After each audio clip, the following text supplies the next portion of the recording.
Au beau milieu de la Charente, Angoulême, ses 40 000 habitants, et depuis peu, un nouvel hôte mondialement célèbre, Snoopy, un emblème américain créé il y a 60 ans par Charles Schulz.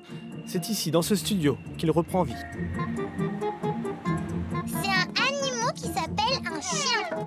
La veuve de Charles Schulz a vu un jour Gaston Lagaffe, que nous avions adapté, et elle avait trouvé que c'était très fidèle à la bande dessinée. Elle voulait un respect à la lettre de l'œuvre de son mari.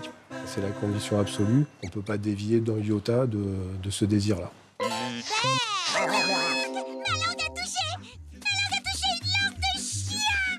Pour produire les 500 épisodes, le studio a quasiment doublé ses effectifs. Il faut 2 animateurs et une semaine de travail pour réaliser un épisode d'1 minute 30. Je suis en train d'animer un plan où Lucie provoque Snoopy dans un duel. Pour respecter l'esprit de la bande dessinée, cette animatrice s'imprègne des planches originales et suit un storyboard animé. On ne dessine pas du tout. C'est tout informatisé, c'est comme avoir des pantins, des marionnettes entre les mains.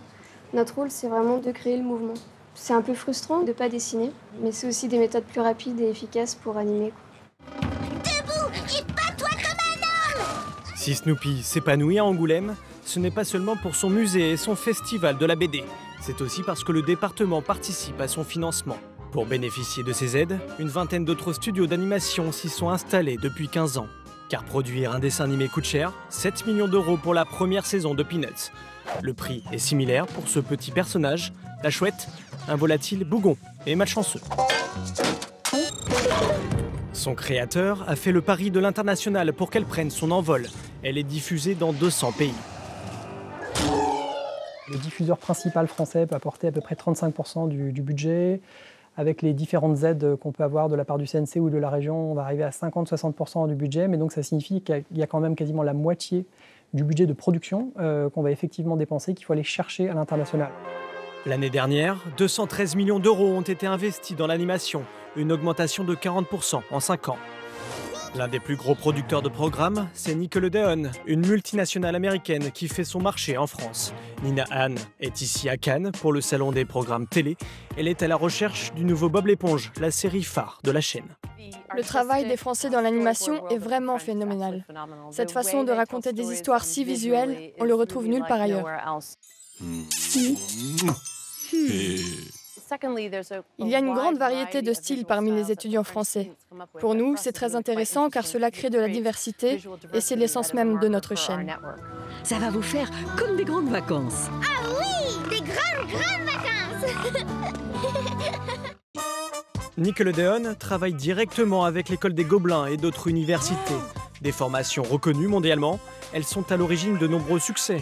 Momoche et Méchant ou les Rats, vendus dans 133 pays. Credi di essere molto divertente?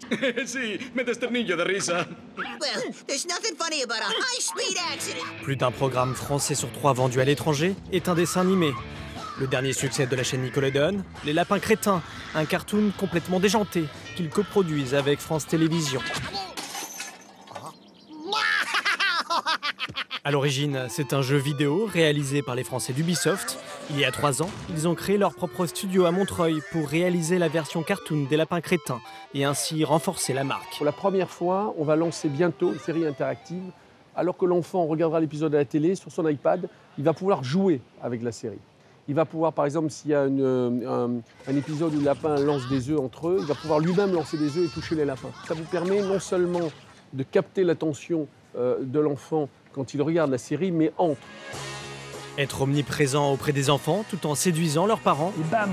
Pour continuer à se développer, les dessins animés doivent plaire aux adultes. 45% des consommateurs d'animation ont plus de 25 ans.